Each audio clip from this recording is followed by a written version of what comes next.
I've been with Batten & Shaw for 12 years full-time. I just recently celebrated my 10-year anniversary. I have been here for 14 years. I have been with Batten & Shaw 11 years. I've been there right at 3 years. I've been with Batten & Shaw about 2 months. I drove down here on a Friday and was hired on a Monday, so it was pretty cool.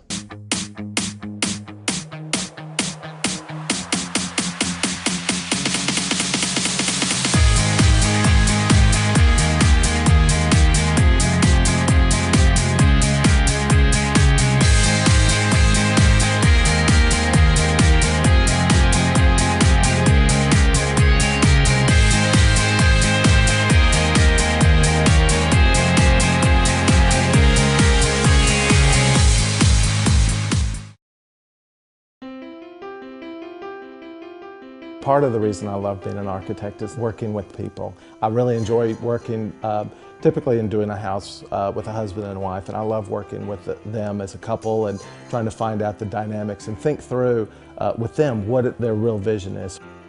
When we started the process with Brad, the very first meeting, we literally took pictures out of magazines, like a lot of people do, and laid them out and said, we kind of want some of this, can you help us with this? And from that, he really helped us sort of birth the vision of what we wanted, and then everything kind of grew around that. We brought pictures to Brad, and he took kind of the best ideas and knew what we were looking for, and came back with an initial drawing, and it was pretty right on from the very beginning. I've had a wife hand me an image of a cabin, and then at the same meeting I've had the husband give me an image of a castle. So the challenge is to try to create a coherent vision based upon two individuals who happen to be married, and we need to design one house. It's a beautiful, coherent house. So I worked very hard to distill that information, like when I asked her, what did she see in a cabin? It wasn't the cabin itself, but it was the warmth and the charm. And I asked him, in your mind's eye, what do you see when you show me that castle? Well, it wasn't the castle, it was the environment, it was the setting, it was the driveway and the approach to that house.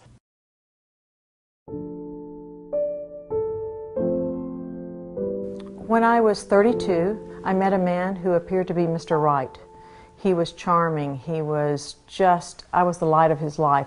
My husband was a member of our faith community and was well known and liked in public. I thought, you know, that being married, that he would treat me like his queen. Within a year, the abuse started.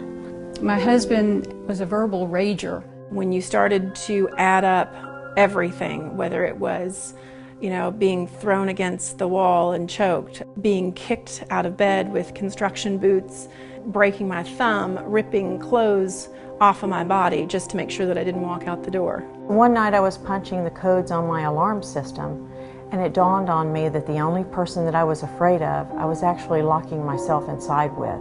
When I met the YWCA, they were an amazing bunch of people. The YW gave me a footing. I saw the notice for the YWCA and I made a call and was so grateful that I did. I feel like they saved my life. The YWCA has helped so many people, but it's not just through the shelter, it's through everything else the Y does. The YW has empowered me to be a better woman. And when I had a chance to go to college, they engulfed me, told me that I could have this, and that was like, for real? I can do this? You know, that's what the YWCA is all about, is raising people up. It was a pretty typical day at the YW. Our shelter was probably 45 to 50 women, and we had a full staff, and my phone rang, and they let me know that we were in high alert. Open the door now! We know you're in there! Open the door!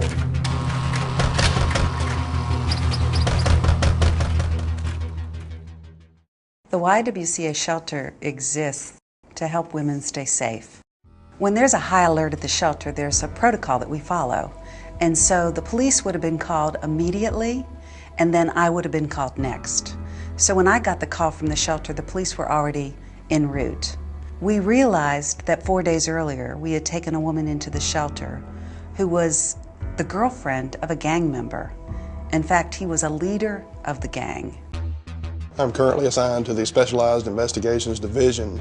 That particular division houses the narcotics unit as well as the gang unit. I'd received a phone call from Tom Negri, who had in turn got me in touch with Pat Shea.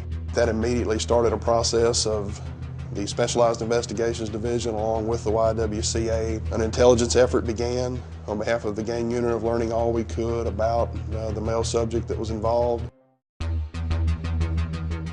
We devised a plan that involved the safe transportation for the lady and her young child to be taken from the shelter to the bus station. We did get meticulous to include even the type of vehicle in an unmarked capacity, but not only just drop them at the bus station, would stay there and ensure that they safely got onto a bus and were safely able to exit the city without any obvious sign of someone that may have been trying to follow them. It was about 2:30 in the morning when I finally got a text. Everything was okay. She was gone. She was safe. It was over.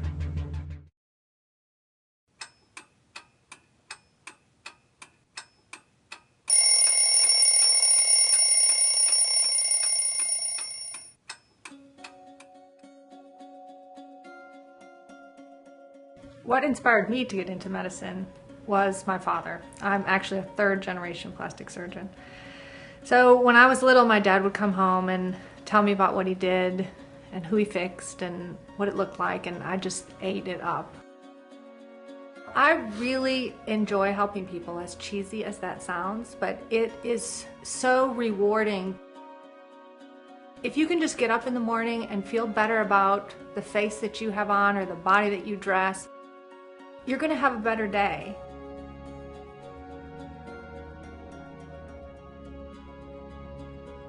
I was inspired to get into medicine when my younger brothers, who are twins, were born, and they were premature. I was 5. We spent many, many nights and many, many weekends in the hospital watching the babies. So I decided I wanted to grow up and save the babies. And then I got to med school in obstetrics.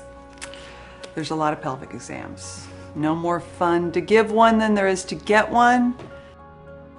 I really enjoy working with patients to help their true self be represented by their outside is kind of my role, and it's a lot of fun.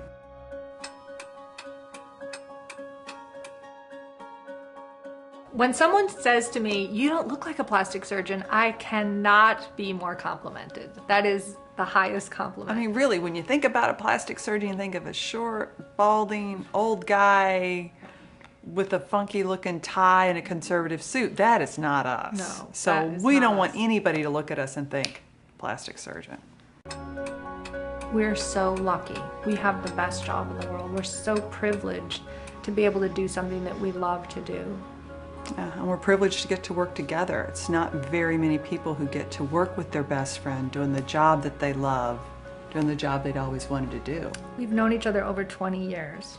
So, which means we met in preschool. Yes. For those of you keeping track.